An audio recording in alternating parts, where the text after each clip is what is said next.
जय हिंद दोस्तों, स्वागत है आपका हमारे YouTube चैनल में। जैसा कि हमने पिछले वीडियो लेक्चर में हिंद चीन में राष्ट्रवादी आंदोलन को शुरू किया था और उसमें हमने यह जाना था कि फ्रांसीसी अपने प्रभुत्व को कैसे संभाला था और कैसे अपना जो है शोषण किया था वहाँ के लोगों के ऊपर, जो हिंद चीन में राष्ट्रवादी भावना जगी थी और वहाँ के लोगों ने किस प्रकार फ्रांसीसियों का सामना किया था। हमने हिंद चीन में राष्ट्रीयता का विकास को शुरू किया था कि हिंद चीन में आखिर राष्ट्रीयता का विकास कैसे हुआ था। वो टॉपिक पे हमने सिर्फ 3 पॉइंट को कवर किया था, जिसमें हमने ये समझा था कि फ्रांसीसी जो है वो क्यों हिंद चीन में, जैसे वियतनाम हो गया, लाओस हो गया, वो कंबोडिया हो गया, क्यों वहाँ आना चाहता था। तो हमने यह देखा था कि जो फ्रांस जो है भारत इसलिए आने से डरता था क्योंकि भारत एक अपने आप में शक्तिशाली राष्ट्र था। चीन भी अपनी कठिन परिस्थितियों से लड़ने के लिए सक्षम था, इसलिए वो वियतनाम, लाओस और कंबोडिया में आना चाहता था।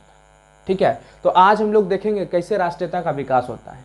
राष्ट्रीयता का विकास होने का मतलब क्या होता है। कहीं ना कहीं किसी के ऊपर शोषण किया होगा, कहीं ना कहीं किसी के ऊपर अत्याचार किया गया होगा, तभी वहां पर राष्ट्रीयता के विकास हुई होगी। तो ठीक उसी प्रकार फ्रांसीसियों ने किस प्रकार वहां के लोगों के ऊपर अत्याचार किया, फ्रांसीसियों के द्वारा किस प्रकार वहां के लोगों के ऊपर शोषण किया गया, ठीक उसी को हम समझेंगे।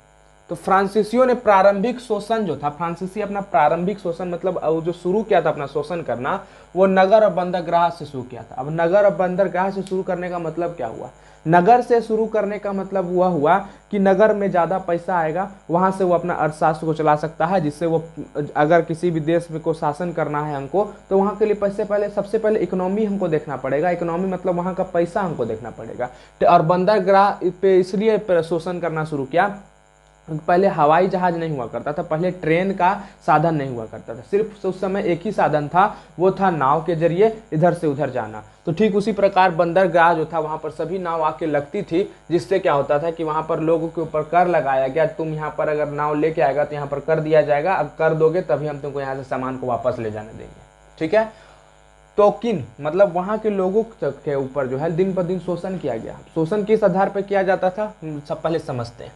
टोकिन का जो जीवन आधार था, मतलब जीवन का आधार कहने का मतलब उन लोग का जीवन जिस पे बसा हुआ था, जहाँ से वो अपनी रोजमर्रा को जिंदगी चला रहे थे, जहाँ से वो खाने को ले रहे थे, जहाँ से वो पीने को ले रहे थे, वो टोकिन का जीवन आधार लाल घाटी का क्षेत्र था। अब लाल घाटी क्या भैया, वहाँ पर जो घाटी पाया जाता है उसे हम लाल घाटी की संज्ञा दिए हैं, उसी को हम लाल घाटी कहते थे। कंबोडिया का जीवन का आधार मेकांग नदी हुआ करता था, मेकांग नदी का मैदानी क्षेत्र हुआ करता था। कोचीन में चीन का डेल्टा क्षेत्र हुआ करता था। कोचिंग में चीन का मेकांग डेल्टा क्षेत्र, उसके ऊपर जीवन का आधार था इन लोग का। किसका, हिंद चीनियों का। हिंद चीनियों का कहने के मतलब वियतनाम का, लाओस का, कंबोडिया का। ये सब हम इसलिए पढ़ रहे हैं कि वहाँ की स्थिति के लोग की स्थिति को समझ रहे हैं, लोग के मतलब लोग अपना जीवन जो व्यतीत कर रहा था उस चीज को हम समझ रहे हैं कि किस प्रकार लोग का जीवन का आधार था वो, और किस प्रकार उसको लोग को परताड़ा गया, उस चीज को समझ रहे हैं।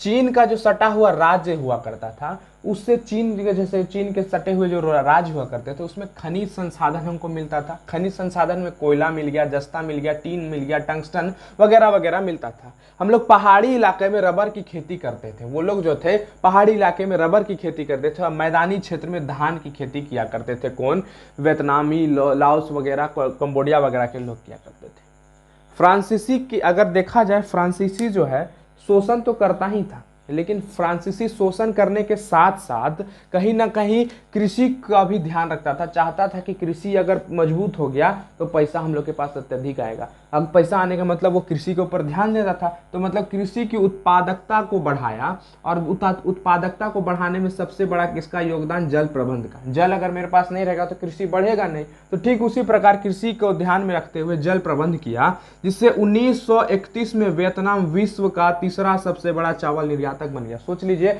शोषण तो कर ही रहा था कौन, फ्रांस, लेकिन शोषण करने के साथ साथ वो कृषि के प्रबंध को भी देखा, कृषि की उत्पादकता को भी बढ़ाया, जिससे 1931 में वियतनाम जो है विश्व का तीसरा सबसे बड़ा चावल का निर्यातक बन गया। मतलब पूरे विश्व को देने लगा कौन, वियतनाम। रबड़ का बगान में, फार्म में, खानों से, मजदूरों से एक तरफा अनुबंध व्यवस्था पर काम लिया गया। मतलब रबड़ का जो बगान था, वहाँ फार्म जो हुआ करता था, वहाँ पर मिल जो हुआ करता था, वहाँ पर मजदूर जो होता था, वहाँ पर खनन जहाँ पर होता था, वहाँ पर जितने भी मजदूर खटते थे, वहाँ पर सिर्फ एक तरफा अनुबंध होता था। भैया एक तरफा अनुबंध किसको कहते हैं, मतलब एक तरफा अनुबंध वह व्यवस्था है, मतलब समझ लीजिए कि बंधुआ मजदूरी वाली व्यवस्था। बंधुआ मजदूरी मतलब हम आपके यहाँ काम करने गए तो आप हमको रख लिए और उसमें मेरा लिमिटेड कुछ अधिकार रहेगा, थोड़ा खाने का, पीने का, थोड़े सोने का, और लेकिन आपका असीमित अधिकार रहेगा। आप मेरे ऊपर खूब शोषण कर सकते हैं, आप मेरे ऊपर सब कुछ कर सकते हैं। उसी को कहते हैं एक तरफा अनुबंध व्यवस्था। और उसी व्यवस्था पर काम लिया जाता था। कहाँ पर? वहाँ के रबड़ बागानों के, फार्मों के खानों से मजदूरों के ऊपर इसी तरह का काम लिया जाता था। कौन सा? एक तरफा अनुबंध वाला। और इसी के दौरान, इस जो काम चल रहा था, इसी दौरान, इसी काल में उत्तर से लेके दक्षिण, पूरा उत्तर से लेके दक्षिण हिंद चीन तक संरचनात्मक विकास हुआ। संरचनात्मक विकास कहने का मतलब, अगर हम ये पूरा क्षेत्र है, मान लीजिए ये पूरा दीवार है, उस दीवार पर हम इस बोर्ड को बनाए तो ये क्या हो गया? संरचनात्मक विकास हुआ। तो ठीक उसी प्रकार जब हम, वो लोग क्या किया? संरचनात्मक विकास भी करता है। संरचनात्मक विकास करने का मतलब रेल का पटरी को बिछाया, रेल का पटरी को बिछाने के साथ साथ सड़क का जाल को बिछाया। इससे क्या हुआ कि वहाँ के लोगों में राष्ट्रीयता की भावना को बढ़ाने में एक तरह का मदद भी कौन करता है? सड़क, रेल लाइन भी करता है। तो उसको पढ़ेंगे कैसे करता है। लेकिन ये तो अच्छा काम किया गया था, किसके द्वारा? फ्रांसीसियों के द्वारा। लेकिन हुआ क्या कि वो लोग जो है किसान की स्थिति को धीरे धीरे गिराने लगे, क्योंकि किसान के ऊपर तरह तरह का कर लगाने लगे, किसान को शोषण करने लगे, मजदूरों के ऊपर अत्याचार करने लगे थे, जिससे किसानों की स्तर क्या होने लगी? धीरे धीरे गिरने लगी। और स्तर गिरने का सबसे बड़ा कारण यह था कि टोटल व्यवस्था, जितना भी व्यवस्था था वो शोषण मूल्य के हाथ में था। वो शोषण मूल्य, जो शोषण मूल्य कहने का मतलब वह मूल्य जो शोषण कर रहा है, वो किसके ऊपर कर रहा था? वो कर रहा था वियतनामी के ऊपर, वो कर रहा था लाओसियों के ऊपर, वो कर रहा था कंबोडियो के ऊपर। तो वो कौन कर रहा था? फ्रांसीसी कर रहा था। तो शोषण मूल्य की संज्ञा यहाँ किसको दी गई है? फ्रांसीसियों को दी गई है। किसको दी गई है? फ्रांसीसियों को दी गई है।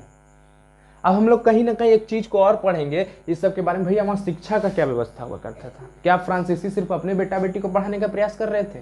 क्या फ्रांसीसी अपना प्रभुत्व जमाना चाहते थे? तो देखिए ऐसा नहीं था। फ्रांसीसी ये चाहते थे कि वहाँ के लोग भी पढ़े, लेकिन किस प्रकार पढ़े वो देखते हैं। शिक्षा में फ्रांसीसी भाषा ही को चलाए। उस समय जो था चीन का भाषा, वहाँ पे चीन डोमिनेंट राज्य था, चीन वहाँ पे चला रहा था। तो कहीं ना कहीं चीन जो है उसके ऊपर प्रभुत्व जमाया हुआ था। तो चीन जो फिर फ्रांस एंट्री मारता है तो फ्रांस अपना भाषा चलाता है। मतलब शिक्षा में अब किसका भाषा चलेगा? फ्रांसीसियों का। फ्रांसीसी जो था आम लोगों को दूर रखा शिक्षा, मतलब जैसे हम लोग टाइप के लोग हैं, हम लोग आम लोग हैं, हम लोग को इसलिए दूर रखा गया क्योंकि वो जो देखा संरचनात्मक विकास हो रहा है उसमें कहीं ना कहीं ये लोग अपना योगदान नहीं देने लगे, और उस चीज से बचने के लिए वो दूर रखा किसको? आम लोगों को। आम लोगों के बच्चा, जो लोकल बच्चा हुआ करता था, आम लोगों का, जैसे हम लोग जो हुआ करते थे उस समय अंतिम साल में लोग बच्चा को फेल कर दिया जाता था। अंतिम साल में बच्चा को फेल करने का मतलब वो आगे की शिक्षा ना ग्रहण कर पाए, वो आगे की डिग्री ना ले पाए, जिससे हम अपने विकास की ओर हम बढ़ते रहे, अपने शासन को संभालते रहे। अगर ये लोग पढ़ेंगे तो हो सकता है मेरा अवरोध पैदा करे, मार्ग को रोके, इसलिए ये लोग जो है अंतिम साल में बच्चा को फेल कर दिया जाता था। तो कहीं ना कहीं बच्चा लोग भी समझ गया, छात्र छात्राएं भी समझ गए कि अरे मेरे साथ कहीं ना कहीं शोषण हो रहा है, कहीं ना कहीं मेरे साथ अत्याचार हो रहा है। तो 1920 तक छात्र छात्राओं ने राजनीतिक पार्टी का गठन कर लिया। किसका पार्टी का? राजनीतिक पार्टी का गठन कर लिया गया। और यहीं से स्टार्ट होता है फ्रांसीसियों का उल्टा कदम, काउंटडाउन जिसको कहते हैं ना, उल्टा गिनती, यहीं से शुरू होता है। क्या कि हनोई विश्वविद्यालय को बंद कर दिया गया। हनोई विश्वविद्यालय जो चलते आ रहा था पूर्व से, वो उसको बंद कर दिया। कौन? फ्रांसीसी। और उसकी जो पाप की प्रकाष्ठा थी वो भर गई। अब फ्रांसीसियों की प्रकाष्ठा थी, ये फ्रांसीसियों का प्रकाष्ठा कहने का मतलब फ्रांसीसी जितना ही बुरा कर्म कर रहा था, सबसे खतरनाक कांड ये किसका था? हनोई विश्वविद्यालय को बंद किया जाना। और जब ये विश्वविद्यालय बंद होता है तो 1930 को फान बोई चाउ, कौन सी? फान बोई चाउ ने दुई तान हाउ क्रांतिकारी संगठन को बनाया। ठीक है। और जिसका नेता किसको रख दिया? कुआंग दे को। और फान बोई चाउ ने the history of loss of Vietnam की रचना किया। और यह बुक इतना खतरनाक था कि वहां वियतनामी के ऊपर हलचल मचा दिया। इस सब के ऊपर लिख लिख के इतना राष्ट्रवादी भावना को कुछ कुछ के उसमें भर दिया कि वहां पूरे वियतनाम में हलचल मच गई। 1905 में जो हम लोग समाजवाद और साम्यवाद के वीडियो लेक्चर में आपने पढ़ा और हमने पढ़ा कि 1905 में जापान जो था किसको हराया था? रूस को हराया था। पढ़े थे कि एक छोटा सा राष्ट्र एक बड़े से राष्ट्र को हरा देता है। तो कहीं ना कहीं वियतनाम भी एक छोटा राष्ट्र और फ्रांस अपने आप में बड़ा राष्ट्र, तो उससे वियतनाम को एक ये प्रेरणा स्रोत मिलता है कि अरे हम भी तो हैं छोटा राष्ट्र। उससे क्या हुआ? हम हरा सकते हैं किसको? फ्रांसीसी को। उसके बाद कुछ देर बाद चलते चलते किसान की आंदोलन, किसान वगैरह उग्र होते गया, आंदोलन भी उग्र होते गया, छोटा छोटा आंदोलन भी होता था तो अब पूरा विस्तार हो जाता था। तो इससे क्या होता है कि दूसरा राष्ट्रवादी नेता आता है जो फान चू चीन, क्या नाम था उसका, फान चू चीन, राष्ट्रवादी आंदोलन के राजतंत्र स्वरूप को गणतंत्र बनाने का प्रयास किया। मतलब जितना भी आंदोलन हो रहा था वो राजाओं के नेतृत्व में, राजतंत्र वो राजाओं के नेतृत्व में हो रहा था, वो राजा के पीछे 100 भीड़ हुआ करता था। तो ठीक उसी प्रकार वो गणतंत्रवादी बनाने का प्रयास किया। वो ना राजा ना लोग, सबके समान सबका विकास, मतलब सब जो साथ में रहेंगे, वो किसी के आगे कोई नहीं रहेगा, कोई आदमी पीछे नहीं रहेगा, कोई राजा पीछे नहीं रहेगा, सब आदमी हम सब मिल के राष्ट्रवादी आंदोलन को बढ़ावा देंगे। ठीक है, तो उसी के बीच में छात्रों ने एक वियतनाम कुआन फुना होई नामक एक संगठन की स्थापना की, जिसे हम हिंदी में कहते हैं वियतनाम मुक्ति एसोसिएशन। क्या कहते हैं, वियतनाम मुक्ति एसोसिएशन की स्थापना की। ठीक है, तो इस प्रकार धीरे धीरे राष्ट्रवादी के विकास होना शुरू। क्या हम कह सकते हैं कि राष्ट्रवाद का विकास प्रारंभिक में भी हो गया था यहाँ कहाँ पर, वियतनाम में? तो ऐसा कहना गलत है कि हिंद चीन में फ्रांसीसियों का जो विकास है, राष्ट्रवादी का विकास शुरू में हुआ तो था, लेकिन वो कहाँ हुआ था, कोचिंग में, चीन में, अन्नाम में, तोकिन में हुआ था। ठीक है, यही सब शहर में ही रह के पूरे हिंद चीन में ना फैल के थोड़े से शहर में ही सीमित हो गया था क्या, राष्ट्रवादी भावना फैलना।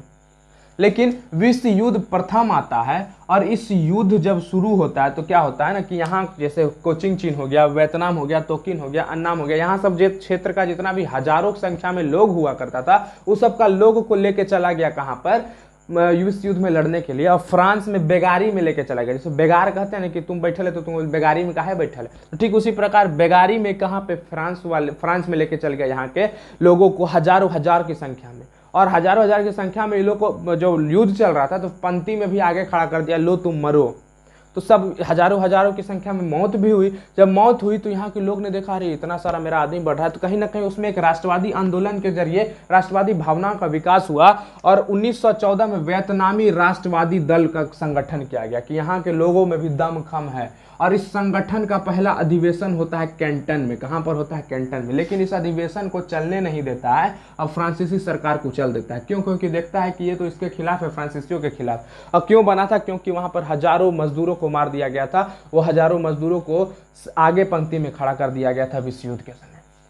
इससे क्या हुआ कि जब ये फ्रांसीसी सरकार, इसको कुचल दिया गया, तो फ्रांसीसी सरकार ये भी अपना टाइट कर लिया, और जनता की स्थिति बद से बदतर होने लगी। जैसा कि हम जानते हैं पहले से तोकिन और अन्नाम में चीन का प्रभाव था, तो चीन का प्रभाव वहाँ के बाजारों पर पड़ता था, मत्स्य वाला, खनन वाला, और जितना भी पार्ट था चीन का, कृषि उत्पाद हो गया, खनन का पार्ट हो गया, मत्स्य का पार्ट हो गया, सब पर किसका प्रभाव था? चीन का प्रभाव था। अब देखा कि वियतनाम, अरे इसमें तो चीन भी शामिल है, इसलिए 1919 में चीन बहिष्कार आंदोलन शुरू कर दिया गया।